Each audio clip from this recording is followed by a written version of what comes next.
Édifiez-vous davantage avec ces différentes thématiques scrutées par le révérend pasteur Zacharie Kabengele. Les 7 images de l'influence du chrétien dans le monde, le 7 fois de l'accomplissement de toutes choses, de la partie 1 à la partie 3, quel temps fait-il à l'horloge des dieux pour l'humanité? Délivré de l'esclavage pour servir l'Éternel, de la partie 1 à la partie 7. La résurrection du Seigneur Jésus-Christ. Les événements eschatologiques, de la partie 1 à la partie 10. Ce qui entre en toi détermine ce qui est en toi. La double portion, de la partie 1 à la partie 5. Retrouvez-nous également sur toutes les plateformes de réseaux sociaux. Zacharie Kabengele, nouvelle cité de David. YouTube, Zacharie Kabengele à Bible ouverte. Que Dieu soit loué, que Dieu soit béni. Mungu asifiwe na abarikiwe. C'est ce Dieu puissant que nous continuons à écouter encore ce matin. Huyu Mungu wa uwezo ndiye tunaendelea na kusikiliza asubuhi ya leo tena. Encore sur l'exercice des dons des talents. Kuhusu kutumikisha talanta hata na zawadi. Des ministères. Huduma. Alléluia. Amina. Alors nous voulons terminer la tranche concernant les 2 paraboles. Tunapenda kumalizana na ile kipindi kinaelekea fumbo mbili. Matthieu 25, vous vous souvenez de 14 à 30. Mathayo 25 nakumbuka 14 hadi 13. Ainsi que Luc 19. Na Luka 19. 11 jusqu'à 30 aussi. 11 nazania tena mpaka 13. Mais pour l'instant, lakini sasa hivi nous voulons lire Matthieu chapitre 25. Tutasoma Mathayo 25 à partir du 25e verset. Tokea shairi yake 25. Matthieu 25, 25. Mathayo sura yake 25, shairi yake 25.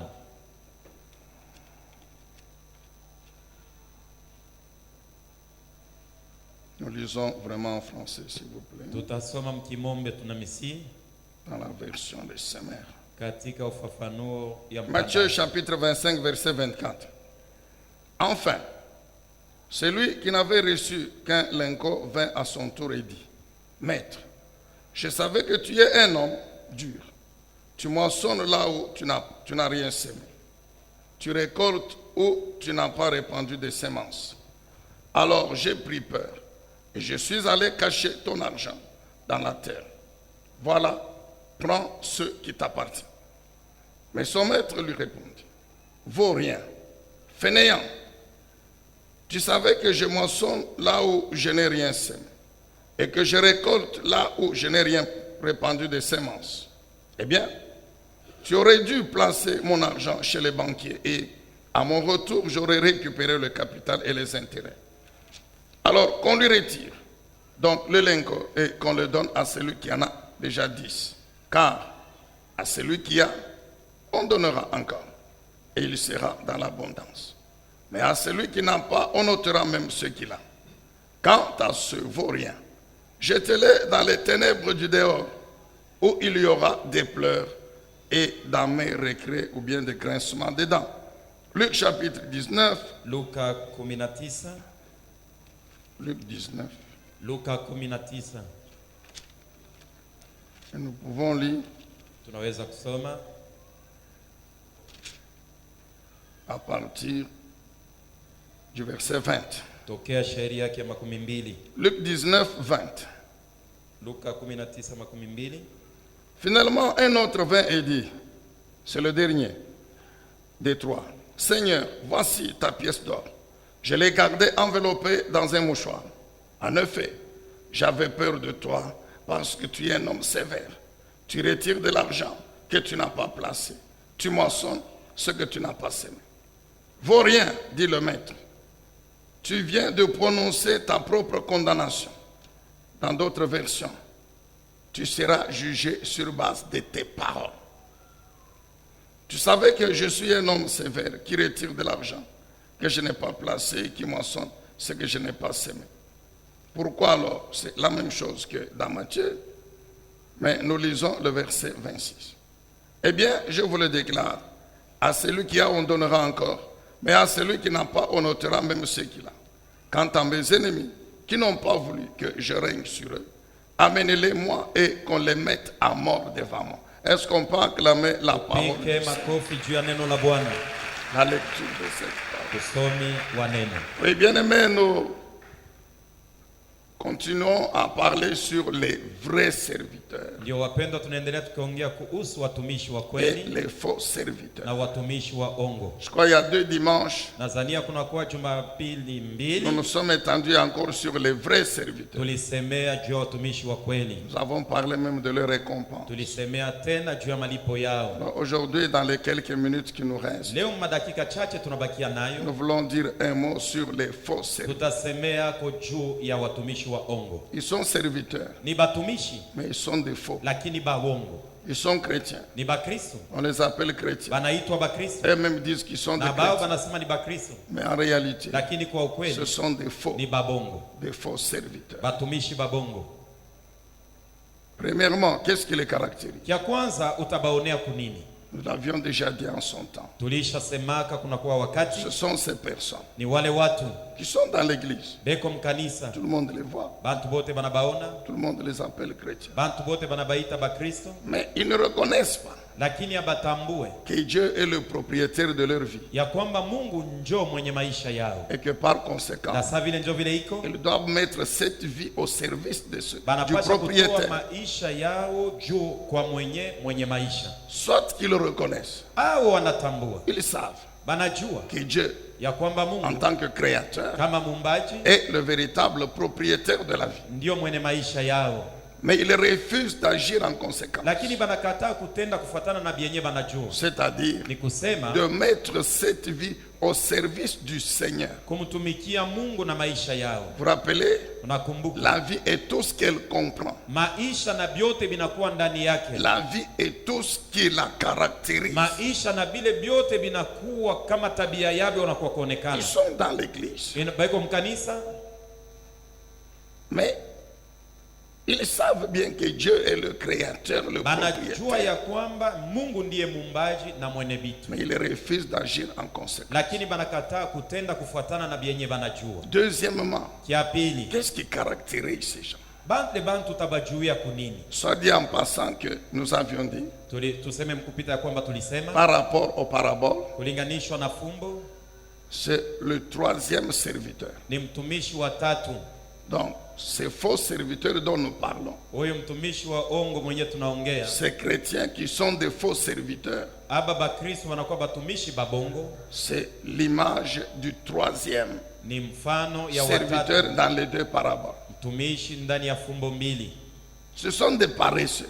Ni bavivu, C'est le Seigneur lui-même qui les traite des ni paresseux, Bwana mwenye anabambia kwamba nini bavivu, des fainéants. bantu abajua bafanyake kitu.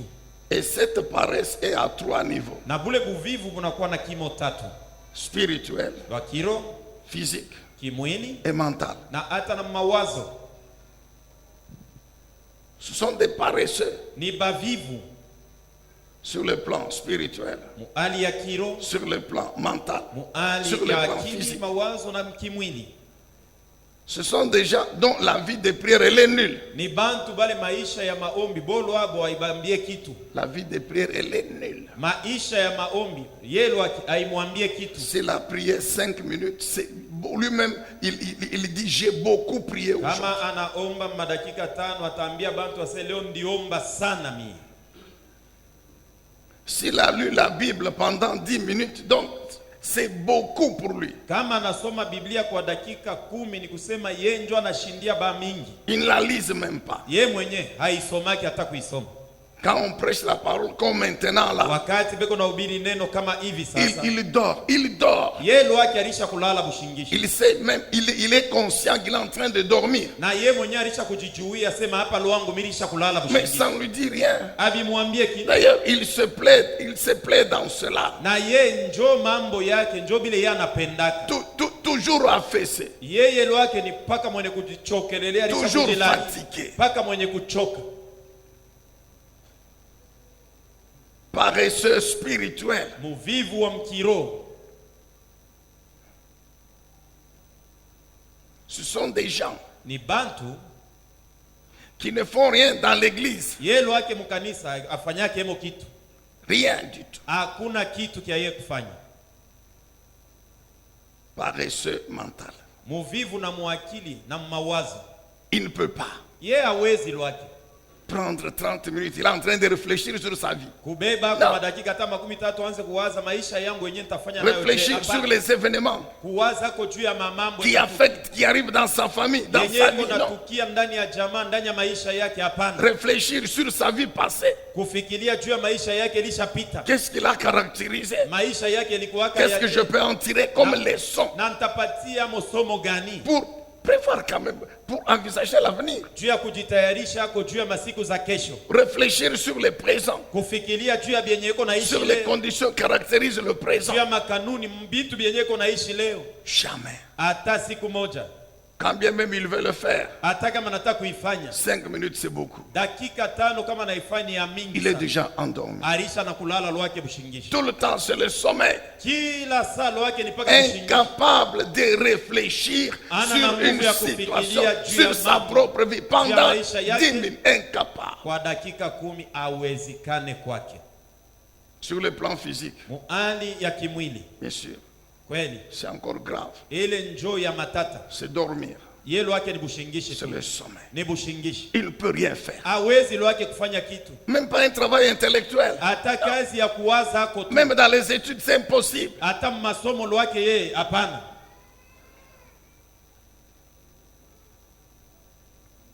Paresseux. Et quand vous lisez Proverbe chapitre 6, on peut nous mettre Proverbe 6, nous connaissons ce passage. À partir du 9e verset.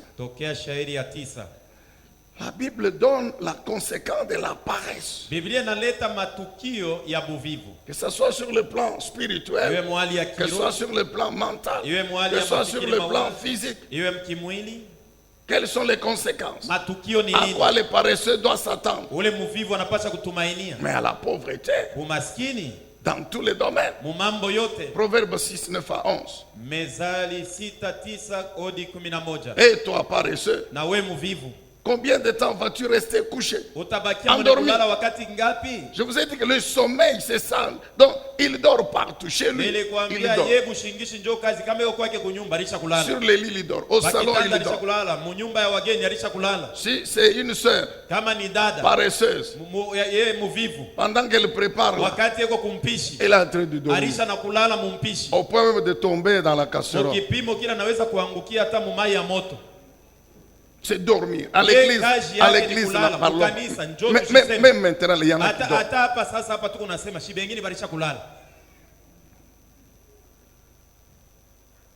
Paresseux. Combien de temps vas-tu rester couché? Quand donc tu vas sortir de ton sommeil pour te lever et agir et réfléchir et travailler, penser à un projet. Quand tout le temps tu dors, quand est-ce que tu vas te lever pour ouvrir la Bible afin que tu reçoives l'inspiration, tu reçoives la lumière, tu reçoives la réponse à tes problèmes, afin que la puissance de la parole de Dieu puisse opérer dans ta vie. Quand toi tu ne fais que dormir, quand tu ouvres la Bible, avant même de terminer 3 versets, tu dors déjà. Comment le Saint-Esprit va te conduire?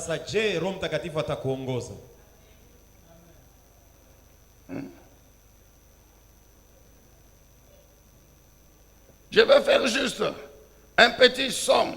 Dis-tu, juste un peu un petit sommeil. Juste un peu m'assoupir. C'est comme ça le paresseux. Ne l'enlève pas 2 minutes. Je peux m'endormir même pendant 2 minutes seulement. La Bible dit quoi? Pendant ce temps que tu dors là, que tu ne fais rien, la pauvreté va s'introduire chez toi comme un rôdeur et la misère va te piller. Amen. Amina. Amen, bien-aimé. Amina. Refuse la paresse.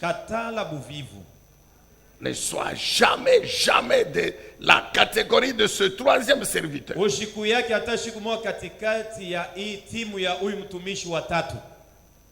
Alors, Basi, qu'est-ce que tu dois faire ni kitu gani unapasha kufanya? si tu es atteint par la paresse? Kama unakamatwa na buvivu, Il y a un conseil. kuna shauri. Il y a un conseil. Toujours dans Proverbe. Kuna shauri paka mkitabu ya Mezali, Toujours chapitre 6. paka sura ya 6. On remonte seulement au-dessus. Tunapanda kwa kwanza juu, Le verset 6. shairi ya 6. Toujours dans chapitre 6. Paka sura ya 6. Le verset 6 à 8. Shairi ya 6 odi mnane. C'est ça le conseil qu'on donne aux paresseux. Njo shauri yenye banashauria muvivu. Et toi qui es paresseux, Na we muvivu, va vers la fourmi. wendo kaone siafu, Observe son comportement. angalia tabia yake, Et tu apprendras la sagesse. na utajifunza hekima. Ah, amen, bien-aimé. Amina. Quelle est la sagesse des fourmis? Ni hekima gani siafu anayo? Quelle est la sagesse des fourmis? Hekima gani siafu anayo? Les fourmis n'ont ni chef, Siafu abekalake na ni mkubwa yao, surveillant, wala wanzamu, ni contremaître. wala wakubambia kya kufanya. Mais qu'est-ce qu'elles font? Lakini banafanyaka nini? Pendant l'été, Wakati ya baridi, la fourmi se préoccupe de préparer sa nourriture. mukipwa yeye siafu anajitahidi kwa kutayarisha chakula Afin chake, qu'au temps de la moisson, hivi muwakati ya mavuno elle puisse amasser des provisions. apate kujiwekea hazina. Amen, bien-aimé dans le Seigneur. Amina. Paresseux, Muvivu, va vers la fourmi wendo kaone siafu et apprends la sagesse. na ujifunze namna ya wewe kuishi. Connaissons la fourmi, Si tunajua siafu ou bien les fourmis au pluriel, au parce qu'elles wasiafu sont kwa toujours wingi, kwa nombreuses. sababu banatembeaka paka bamingi. Les fourmis sont des petits insectes, Siafu ni tu vidudu kidogo, des tout petits là, tudogo kabisa. qui peuvent dire, Anaweza kujiambia, comment Dieu nous a créés, nous fourmis. abu shi namna gani shi Mungu alituumba sisi siafu? Qui peuvent dire, mais on aurait pu être même lézards. Anaweza kusema shi kama alituumba Comme kama des miti, lézards. alipasha kutuumba taba miti. Dieu nous a créés, Dieu a trouvé que nous, il Mungu fallait nous créer seulement comme ça. Mungu ye kile kiote aliona kutuumba shi ni No. kutuumba saa utu tuvitu tudogo. Hapana, Non, non. hapana. Les fourmis Siafu se rendent compte wanajitambulia de leur évidence na kile beko que nous sommes des fourmis. shi tuko siafu. Ah, mais qu'est-ce que nous devons Ni faire? kitu gani tunapasha kufanya? Parce que nous devons vivre. Kwa sababu tunapasha kuishi. C'est impossible que nous devenions des lézards. Haiwezekane sisi kuwa C'est misoyo, impossible que nous soyons comme des serpents. haiwezekane tufanane na Nous nyoka. sommes des fourmis. Sisi tuko Nous siafu acceptons. na Mais tunaitikia. maintenant, qu'est-ce que nous devons faire? Ni kitu gani tunapasha Nous kufanya? devons nous battre pour la vie. Tunapasha kugombania juu ya kuishi. Je dois me battre. Napasha kugombania. Je suis fourmi. Niko siafu. Ok. Sawa. Je ne peux pas devenir un éléphant. Mi Je ne peux siwezi pas kuwa devenir un tembo. lion. Non. Mi Mais siwezi je kuwa dois simba. vivre. Napasha kuishi lakini. Maintenant, la fourmi observe. Sasa siafu La anaangalisha. fourmi se rend compte qu'au Anajitambulia cours de l'année, ya kwamba il y a mumwaka une saison chaude uko wakati et ya il y a kuvuka une saison na froide. ya kipwa Et que pendant la saison na froide, wakati ya baridi la température est telle que na hata kipimo iko je, je ne peux pas résister à l'air libre. Non. siwezi kukankamana kubakia mzima kama mimi Pour que natoka je nje. vive pendant Juni, l'hiver, niishe wakati ya baridi, la saison froide, wakati ya baridi je dois être sous terre. tafadhali niwe chini ya Parce udongo, que là au moins il fait chaud. kwa sababu kule chini kuna vukutu. Mais quand je serai sous Na terre, wakati nitakuwa chini je ya vais udongo, vivre comment? takula nini? Je fuis le froid, Mimi nakimbia baridi nje, mais sous terre, lakini chini ya je udongo risque de mourir de faim. na hatarika kufa na njaa. Alors ce que je dois faire, c'est Yenye quoi? napasha kufanya C'est que nini? pendant l'été, Ni wakati ya kivukutu, comme il fait chaud, wakati kuko kivukutu, je sors du trou napasha kutoka et mshimu je cherche la nourriture. nikajitafutie chakula, Je cherche la nourriture. nikatafutie chakula, Je prends, naichukua, j'emmène dans le trou. naileta ndani ya Je tundu, prends, naibeba, j'emmène dans le trou. niipeleke Je mtundu, constitue des réserves de nourriture. naweka hazina yangu. Ainsi, quand la saison froide arrive, Hivi wakati ya baridi itafika, comme j'ai déjà ma provision, saa vile niko na hazina ya chakula je ne yangu, sortirai pas dehors. sitatoka nje, Je resterai dans le trou tabakia mshimu où il fait chaud kwenye kuko vukutu, et j'aurai la na nourriture nitakuwa na chakula et je vais vivre. na nitaishi. Alléluia. Amina, Dites Amen. semeni amina. Non, j'ai l'impression que vous acceptez d'être des paresseux. Mimi naona sala wenu mulisha kupenda kuwa bavivu. Comment vous ne dites pas? Namna gani ya mseme amina? Paresseux. Muvivu. Refuse la paresse. Katala buvivu. Va vers la fourmi. Wendo kaone siafu. Et tu apprendras la sagesse. Na utajifunza namna ya wewe kuishi. C'est quoi? Nini? Accepter ce que je suis. Ni kuitika kile niko. Il y a des gens qui ne font rien dans l'église. Kuko bantu beni mukanisa lwaki afanye kitu. La paresse marche avec vos riens. Na hata buvivu bunatembeaka paka na ule mwenye lwaki afanye kitu. Jésus dit ce sont des paresseux. Biblia inasema ni bavivu. Et puis des vauriens. Kisha lwaki akalaka na nguvu ya kufanya kitu. Déjà inutile. Ni kusema mtu yeye lwaki akalaka na kia kufanya ajue kia kufanya. Les vauriens. Mtu ule ajue kia kufanya. Qui refusent Anakataa. d'accepter leur capacité. Kuitikia uwezaje kuna. D'accepter la grâce que Dieu leur a faite. Kuitikia neema Mungu alimjalia. Et vous allez voir dans l'église ils ne font rien. Na utamuona mkanisa lwaki afanyake kitu. J'ai dit que la paresse marche avec les vauriens. Nasemaka buvivu bunatembeaka paka na ule mtu lwake yeye ayuwake lwake kia kufanya. Moi je n'ai rien à faire. Mimi lwangu shikalake na kimishina na Moi je ne vois pas qu'est-ce que je vais faire. mimi sione kia kufanya hapa. Quand il est dans l'église, Wakati yako mkanisa. dès qu'il voit quelqu'un modéré ici, Kama anaona mtu si je pouvais aussi anasimamia modérer, hapa. si je pouvais aussi modérer comme Kama lui, ilikuwa hata mimi niko nasimamia. eh ben, le papa là, il prêche bien, je pouvais aussi prêcher comme lui. Baba huyo yuko na ubiri Mais mzuri si sana. je Kama pouvais être niweza comme kuhubiri lui, sana. Kama si je pouvais être comme lui, Kama niweza hata kuwa c'est ça. yeye. Donc tout le temps dans l'église, c'est ça. Kusema yeye lwake mkanisa eko natafuta kuwa paka saa yeye ule mwingine. Et au moins ils sont bien. Bolo hapo beko bien. Lui au moins il est bien. Yeye lwake eko mzuri. Elle au moins il est bien. Ule dada eko mzuri. Il est bien. Eko lwake mzuri. Il est dans un beau mariage. Eko na ndoa mzuri. Elle est au moins. Yeye lwake eko na kifulani eko Donc wapi. il passe le temps à envier les Yeye lwake autres kazi yake ni kutamania bantu bengine. et à ne pas valoriser Na apatie bei. une grâce qu'ils ont. Or, ils ont aussi une grâce. Neema ile bobeko nayo. Shina bobeko Le na vaurien Muntu ule refuse wa de ovyo. reconnaître qu'il a aussi une grâce, Anakataa kutambua ya kwamba na yeye na neema. qu'il peut aussi faire quelque Na chose. yeye anaweza kufanya hako kitu. Il passe le temps à envier les autres. Wakati yake yote ni juu ya kutamania Non bantu. seulement l'église, même Sio tu partout. mkanisa, nafasi yote pale anapatikana. Dans la famille, Mujama, il envie les autres. eko natamania bengine. Il envie ses propres frères. Eko natamania banduku Il yake. envie les petits frères. Anatamania badogo yake. Toi, tu es grand frère. Wewe shuku mkubwa. Il envie le petit frère. Lakini eko natamania mdogo yake.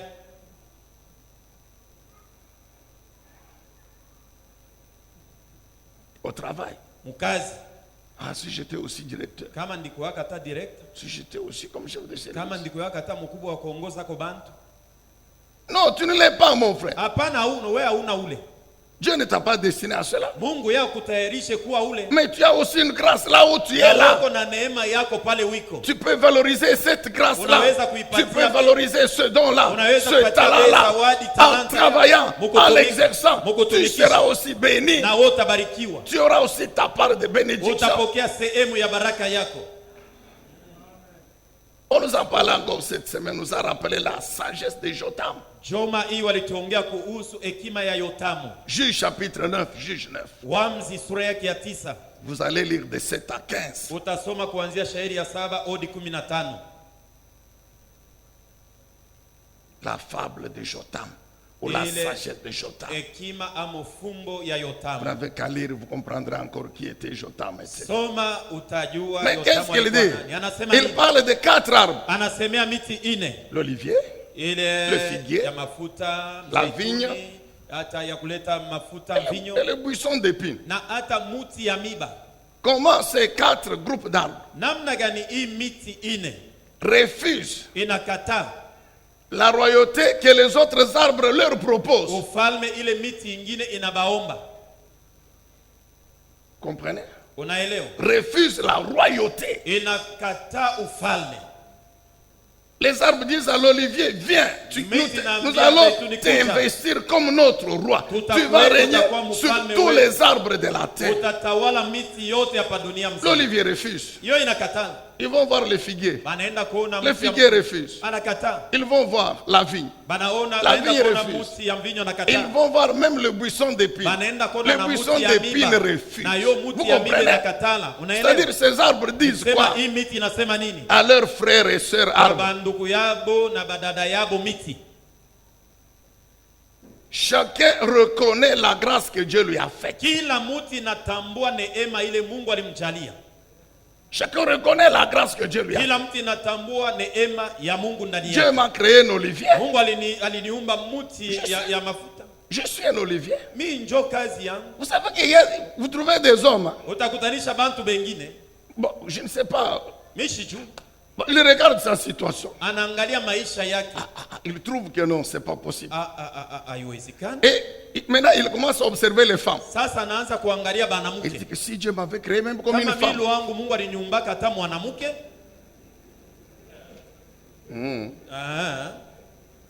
Ok. Mzuri. Les femmes aussi. Banamuke nabo. Si Dieu pouvait me créer même un homme, tu ne seras jamais un homme. Auta woko mwanamuke, auta kuyaka mwanaume hata siku moja. Même si tu fais comme les homosexuels. Hata kama unajifanya we mwanaume, sasa unatafuta kwa sasa mwanamuke. Deux femmes qui viennent, deux femmes. Banamuke bawili banakuja. Qui se présentent. Banajitambulisha à l'hôpital. Ku hospital. À la réception. Kule kwa kupokelea bantu. L'une ouvre la bouche. Moja anafungula kino. Il dit, nous sommes un couple. Anasema tuko Josi. Celui-ci c'est ma femme. Huyo njo bibi yangu. Moi je suis son mari. Mimi njo bwana yake. Oh. Ou bien deux hommes. Au banaume bawili. Qui se présentent. Banakuwa. À la commune. Banaenda kumtaa. Celui-ci. Huyu. C'est mon mari. Njo bwana yangu huyu mwanaume. Moi je suis sa femme. Mimi na mimi mwanaume njo bibi yake. Hata we mwenyewe. Ridiculisé par le diable. Ridiculisé. Banamfanya kuwa kibumbafu, shetani anamfanya kuwa tu kibumbafu mbele ya batu. Ridiculisé. Anakuwa tu kibumbafu. Bon, je m'excuse le terme, mais c'est comme si. Donc, le diable, il enlève la matière grise dans leur cerveau. Shetani anatosha akili, namna ya kuwaza vile mtu anapasha kuwaza ndani ya bobo.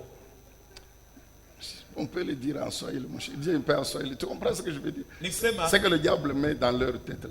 Shetani anabaweka akili ya bubumbafu, hapana tena ya bumuntu. Mtu ashiwaze sa muntu. Le diable enlève la cervelle. Shetani anatosha kabongo. Il prend les déchets que vous connaissez là. Anabeba bintu bia ovyo bile wona yua. Ndio bila anaweka ndani yake. C'est qu'un homme il dit que non, moi je suis une femme. Je suis sa femme. Yetu mwanaume eko naambia mwanaume mwingine aseme mimi ndio bibi yako. Ou bien une femme dit que je suis son mari et l'autre femme accepte que c'est mon mari et se soumet. Mwanamke mwingine eko naambia mwingine asema mimi ndio bwana yako na yeye anaitika sema ndio. Bantu bavile ni bakubamba pika fimbo leta pika fimbo beba tena pika fimbo. Prison. Allez, korokoroni. Prison à perpétuité. Korokoroni hata toka kama na vile atakufuaka. Comme ça en prison là-bas tu vas continuer à. Hivi kule utaanza kufanya bintu ya bubumbafu yako kule. Amen bien-aimé. Amina. Non. Hapana. L'Olivier dit pas question. Moi, ma grâce, c'est que d'abord je suis l'olivier. Dieu a estimé qu'il devait me créer moi comme un olivier. Et m'a donné la capacité de produire de l'huile. L'olivier ne bouffe pas l'huile. L'olivier ne bouffe pas l'huile. Mais l'olivier est content parce que son huile est bouffée par les hommes et Dieu l'a même utilisé comme symbole de son onction. Le figuier ne mange pas les fruits qu'il produit. Non.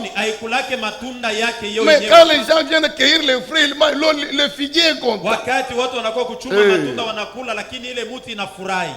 La vigne ne mange jamais le fruit. Elle ne mange même pas les raisins. Mais la vigne est contente. Quand les hommes viennent arracher les raisins, mangent. Quand les gens fabriquent le vin, ils boivent, ils s'enivrent. De toute façon, ce n'est pas moi qui vous conseille de vous enivrer. Moi, je produis le vin. Si vous buvez, vous enivrez, c'est votre affaire. Mais je me contente. Amen, bien-aimé. Même le buisson d'épines. Il dit, moi, moi, je vous donne seulement l'ombre. C'est tout. Ne me demandez pas de régner sur moi.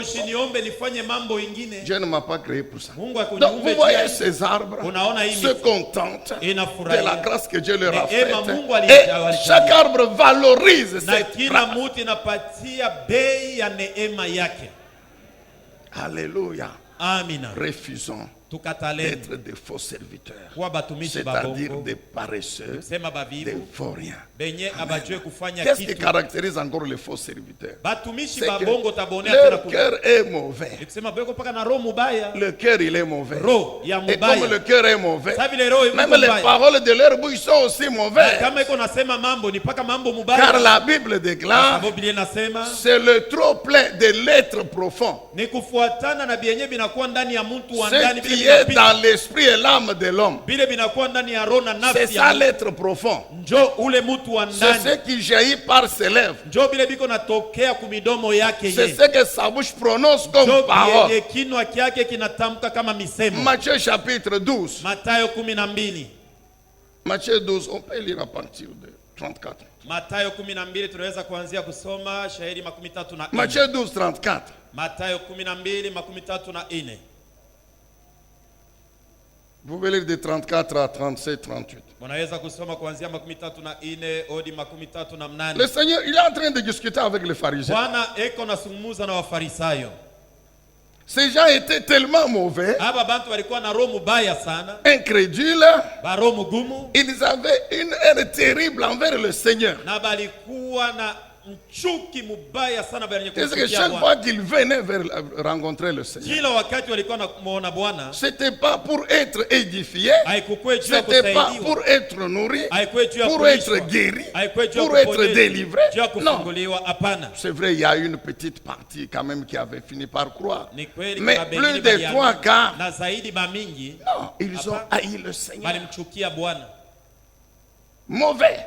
mubaya, Le Seigneur est allé jusqu'à les traiter des vipères. babaya, mpaka pale na Il Bwana dit, aliwaita race banyoka. des vipères. Nini kizazi ya nyoka? Comment pouvez-vous tenir des bons propos? Namna gani mwe mnaweza kusema misemo mizuri? Comment pouvez-vous faire sortir des bonnes paroles Mwe mnaweza kusema misemo mzuri par vos bouches tokea binwa alors que yenu, vos cœurs sont mauvais? japo mioyo yenu Car ni minyonge? Kwa Ce qu'on sababu dit vient de ce qui remplit le cœur. yenye mtu anasema ni bile binatokea ndani ya roho Les yake. paroles reflètent l'état du cœur. Misemo inaonesha hali ya moyo wa mtu. Les paroles reflètent l'état de l'homme intérieur. Misemo inaonesha hali ya mtu wa ndani. C'est l'homme intérieur qui parle. Ni mtu wa ndani njo anaongea. Il utilise seulement les organes du corps. C'est tout. Anatumia tu viungo vya mwili. La bouche, ce qui constitue la voix. Je ne suis pas Muribu, physiologue ou bien médecin mimi pour vous sijue vya ndani expliquer vya ou mtu vile anatomiste. vinekalaka.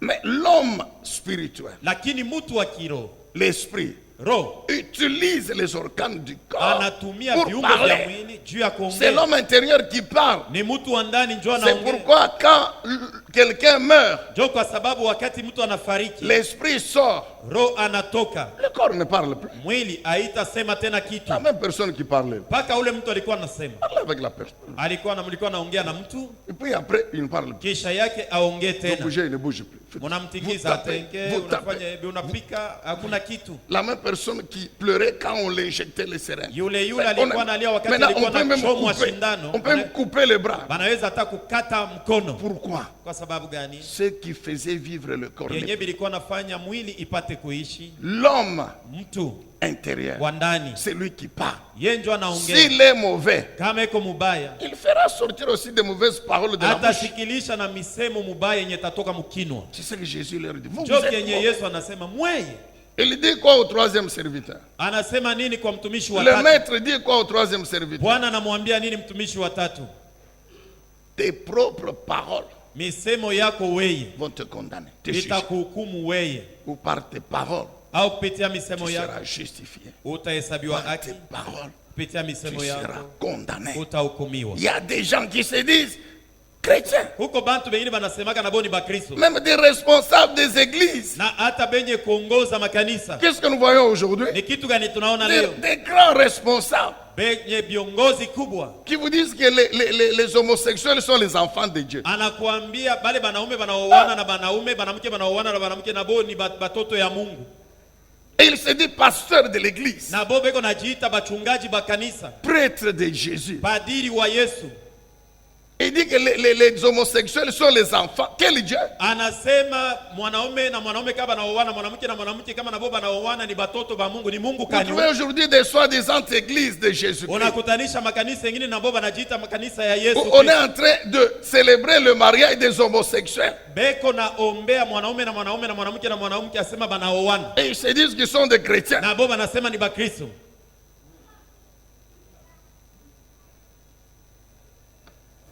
Alléluia. Amina. Amen, bien-aimé. Amina. Non. Hapana. Et les homosexuels. Na banaume na banaume na Et mwanamke les menteurs. Na baongo. Les idolâtres. Bakuabudu sanamu. Les adultères. Benye Tous basharati. ceux qui vivent dans le péché. Bale bote beko naishi muzambi. Tous. Bote. Et leurs responsables. Na biongozi bao. Tous. Bote. Sont les enfants du diable. Ni batoto ya shetani. 1 Jean chapitre 3. Yohane wa kwanza sura yake ya 3. 1 Jean chapitre 3. Yohane wa kwanza sura ya 3. Vous connaissez ce passage? Unajua ile andiko? Où la Bible dit quoi? Biblia nasema nini? Que le diable, Shetani, il pêche dès le commencement. yeye ni mtenda zambi tangia mwanzo. Et Jésus est venu Na Yesu pour alikuja détruire les œuvres du diable. juu ya kuharibisha kazi ya Nous avons shetani. déjà démontré Tulisha que mioneshaka la première œuvre du diable kazi ya kwanza que ya Jésus shetani est venu détruire, Yenye Yesu alikuja c'est le kubomola. péché, ses conséquences. ni zambi na matukio C'est yake. ce que la Bible dit. Na ni vile Biblia Celui inaongea. qui pêche n'est pas de Dieu, n'est pas né de Dieu. Mtenda zambi hana mtoto wa Mungu. Tout homme qui pêche, Yoyote anayetenda quel que zambi soit son titre dans l'église, ingawa cheo yake mkanisa, même s'il se dit chrétien, hata kama iko naambia même bantu s'il asema se ni dit Mkristo, évangéliste, hata kama anasema ni s'il mpasha se habari dit njema, apôtre, hata kama s'il anasema ni se dit mtume, prophète, hata kama s'il anasema se dit anakuwa nabii, pasteur, anasema ni docteur, mchungaji, c'est ça. mwalimu. Hein? Hein? Vous pouvez maintenant ajouter Ongeza vile archevêque, vyote, archevêque, bishop, il y en a qui askofu, s'appellent des papes, huko de mwingine ni ceci, pape, de cela, au tout fulani. ce que vous voulez là. Vile vyote unajua. Mais s'il vit dans le Lakini péché, kama ni mtenda zambi, il est enfant du ni diable. mtoto wa shetani. C'est ce que la Bible dit. Jo vile Biblia inatuambia, Par tes paroles, kupitia misemo yako tu seras justifié. utahesabiwa haki, Par tes paroles, kupitia misemo tu yako seras condamné. utahukumiwa. Les faux serviteurs, Batumishi des gens babongo, dont le cœur est mauvais, bale bantu ba c'est roho ce qui ne baya, peut faire sortir que de mauvaises paroles. bo banapasha pa kusema Enfin, misemo mbaya. pour Mwisho aujourd'hui, yake juu ya les leo, faux serviteurs, batumishi ce babongo sont des faux disciples de ni Jésus. banafunzi babongo ba Yesu, Des faux disciples de Jésus. banafunzi babongo ba Non, Yesu. non, c'est-à-dire que dans l'église, Nikisema iko tu mukanisa, au milieu de tous les chrétiens, là, katikati parmi ya les chrétiens, bakristo là, bote, il katikati y ya a des bakristo vrais disciples kuko banafunzi et bakweli des faux disciples. na banafunzi babongo. Notez Luc chapitre 6, on termine par Andika Luka 6 tutamalizia pale. 46 à 49. 46 hadi 49. Ça, on peut lire et puis on termine. Tuisome na tumalize. Luc 6, 46 à 49. Luka 6 46 49. C'est Jésus qui parle. Ni Yesu Il dit, anaongea. pourquoi m'appelez-vous Seigneur? Anasema kwa sababu gani mnaniita Bwana? Seigneur. Bwana. Alors que vous n'accomplissez pas ce que je vous commande. Japo amutimize kienye na miagiza. Savez-vous à qui ressemble celui qui vient à moi? Unajua ni nani Qui anafanana na écoute mwenye ce que je anafuata? dis et l'applique. Ula nasikia bienye nasema anabiweka katika tendo. C'est ce que je vais vous montrer. Jo kienye tamionesha. Il ressemble à un homme qui a bâti une maison. Anafanana na Il mtu a alijenga creusé, nyumba. il est allé profond.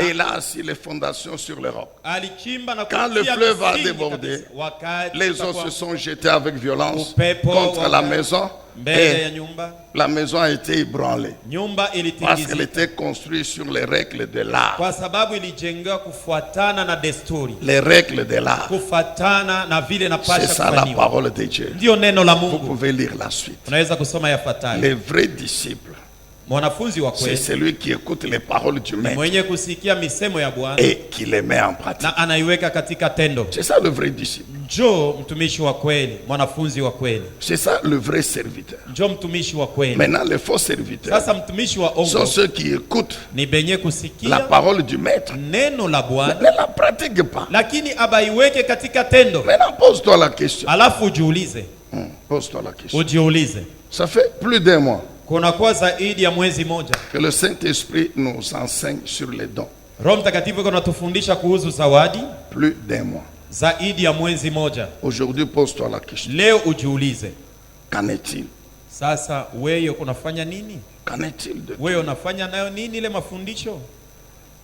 Si on te demande de te lever, kama tunakuomba usimame, on te demande, dis-nous en quelques mots la grâce que Dieu t'a faite tunakuambia tuambie tu misemo kidogo neema ile Mungu alikujalia et comment tu l'exerces. na unaitumikisha je.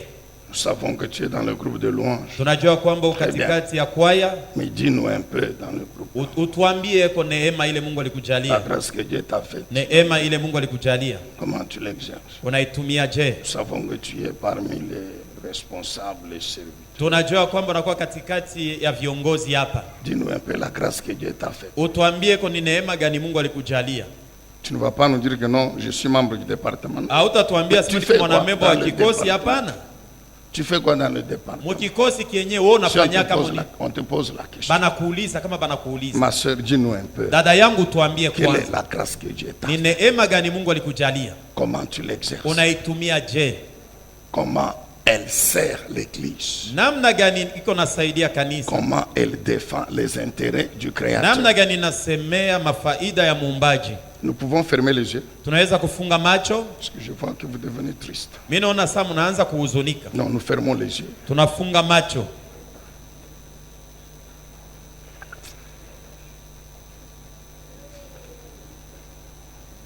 Jésus dit quoi? Yesu anasema nini? Mes vrais disciples Banafunzi bangu bakweli sont ceux qui écoutent ma ni parole benye kusikia neno et langu qui la mettent en pratique. na banaiweka katika tendo. Alors nous prions pour dire, Seigneur, Tuombeni, tumwambie Bwana merci encore pour cette puissante parole, asante tena juu ya neno la uwezo, ce puissant enseignement, mafundisho ya uwezo, cette puissante prédication mahubiri ya uwezo, sur les dons, juu ya sur zawadi, les talents, juu ya talanta, sur les compétences. juu ya mauwezaji. Merci. Asante. Et puis après, Na kisha c'est toi maintenant qui vas ajouter ni wenjo utaongeza ce que tu devras ajouter, kenye unapasha selon que kuongeza le Saint-Esprit va te conduire. fatana na vile Roho Mtakatifu Nous atakuongoza. prions tous ensemble. Tuombeni sisi sote, Nous prions tous ensemble. tunaomba sisi sote, La manière dont chacun de nous namna ile kila mtu a écouté cet enseignement, alisikia a mafundisho, écouté cette parole alisikia et neno qu'il la met en na pratique. anaiweka katika Est-ce qu'à la tendo. fin de cet enseignement, Mwisho ya hii mafundisho tu peux être de quel groupe? huko unaweza kuwa wa ng'ambo gani? Vrai serviteur Mtumishi wa kweli ou bien faux serviteur? au mtumishi wa uongo? Vrai disciple de Christ Mwanafunzi wa kweli wa ou Kristo bien faux disciple de au Christ? mwanafunzi wa uongo? Nous prions le Seigneur. Tuombeni Bwana. Édifiez-vous davantage avec ces différentes thématiques scrutées par le révérend pasteur Zacharie Kabengele. Les 7 images de l'influence du chrétien dans le monde, le 7 fois de l'accomplissement de toutes choses, de la partie 1 à la partie 3, quel temps fait-il à l'horloge des dieux pour l'humanité? Délivré de l'esclavage pour servir l'Éternel, de la partie 1 à la partie 7. La résurrection du Seigneur Jésus-Christ. Les événements eschatologiques, de la partie 1 à la partie 10. Ce qui entre en toi détermine ce qui est en toi. La double portion, de la partie 1 à la partie 5. Retrouvez-nous également sur toutes les plateformes de réseaux sociaux. Zacharie Kabengele, Nouvelle Cité de David. YouTube, Zacharie Kabengele à Bible ouverte.